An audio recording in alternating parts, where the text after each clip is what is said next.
Assalamualaikum warahmatullahi wabarakatuh and good morning ma'am. So before we'll start this video presentation for my reports, I would like to introduce first my name. So my name is Helen Landidio Sapal from BSA 2A English.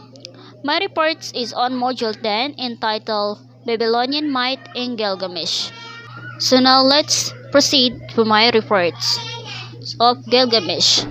So Gilgamesh, the oldest written stories in the world, the epic of Gilgamesh, known the oldest existing version of poem, it's back 200 BC in Sumerian cuneiform, and complete version of 700 BC in Akkadian language.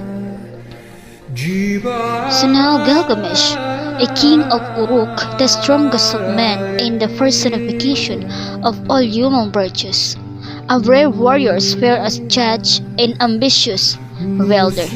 Gilgamesh surrounds the city of Uruk with magnificent waves and secrets its glorious ziggurats or a temple lowers. The two-thirds god and one-third mortal. Gilgamesh undone by a grief when his beloved companion, a mortal. Gilgamesh undone by a grief when his beloved companion Enkidu dies, and by the despair at the prospect of his own extinction. He traveled to the ends of the earth in search of answer to the mysteries of life and death. However, the people of Uruk not happy and complain that the Gilgamesh is too harsh hand and abuse his power by sleeping with a woman. The goddess of creation Aruru creates a might, a wild man named Enkidu, a rival strength to Gilgamesh. He lives as a natural life with wild animals, but soon start battering the sheep herd and trappers of the area and jostle the animals at the watering hole.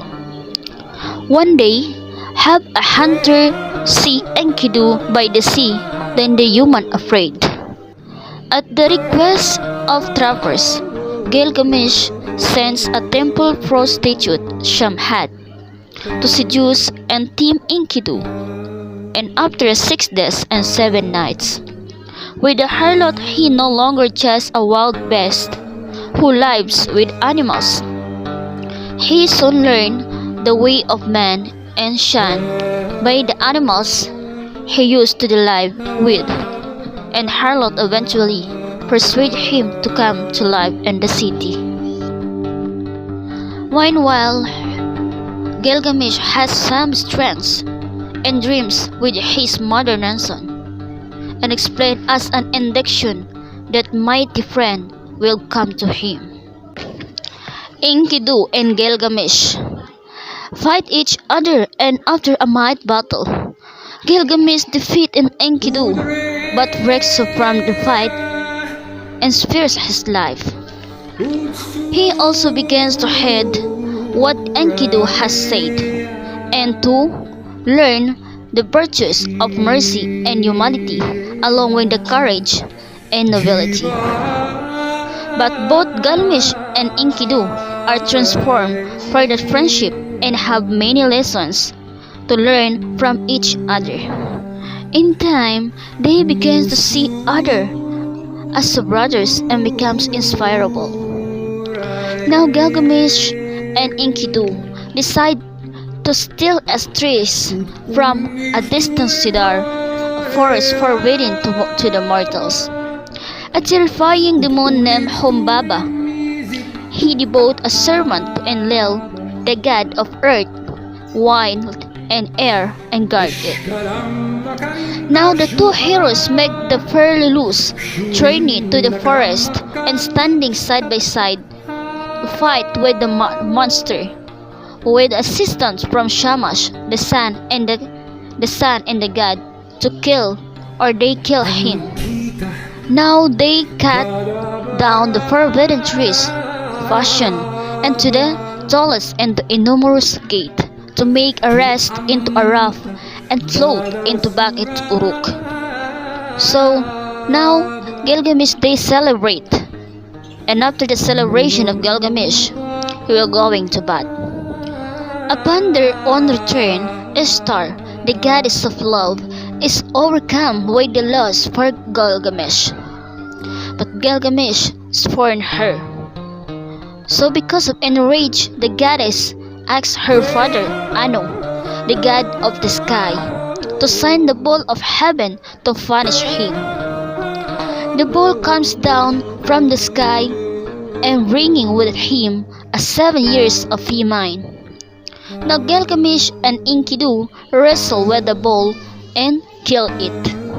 The gods meet and counsel and agree that the two friends must punish for their transgression, and they decide Enkidu and going to die. He takes El suffers immersely and shares his version of the underworld with the Gilgamesh. Then when he finally dies, Gilgamesh is heartbroken. Gilgamesh can stop grieving for Enkidu, and he can stop brooding about the prospect of his own death. Then Gilgamesh, exchanging his kindly garments for animal skin as a way of mourning Enkidu, he set off into the wilderness, determined to find Altonism, the Mesopotamia of Noah.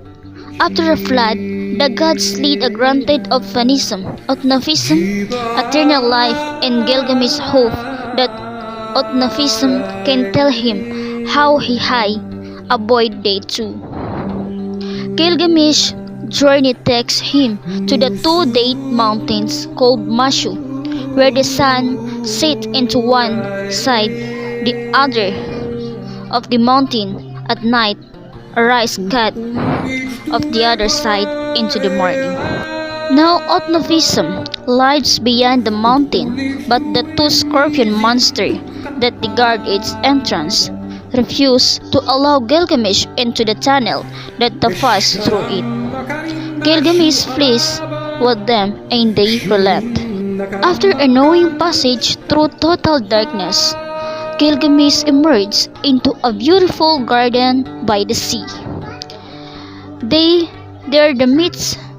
There he meets Siduri, a bell-towered innkeeper, and tells her about the quest. She warned him that he should be satisfied with the pleasure of the world. However, when she can turn him away from his purpose, she directs him to Urshanabi, the ferryman Urshanabi, to take Gilgamesh on the boat journey across the sea and through the waters of Date to Otnaphism. Otnaphism tells Gilgamesh the story of the flood, how the gods meet and counsel and decide to destroy humankind. Ea, the gods of wisdom, warned Otnaphism about the god's man and told him how to fashion a gigantic bed in which family and the seed of every living creative night escape.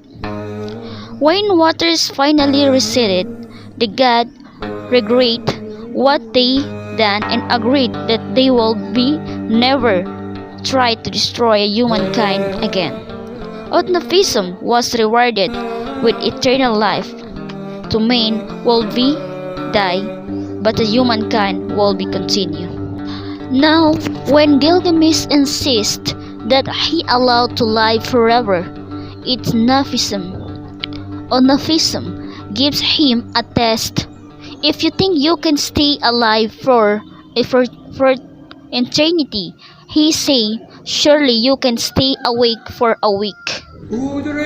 Now Gilgamesh tries and immediately fails, so Otnaphism orders him to clean himself up, to put on his royal garments again and return to Uruk, where he belongs.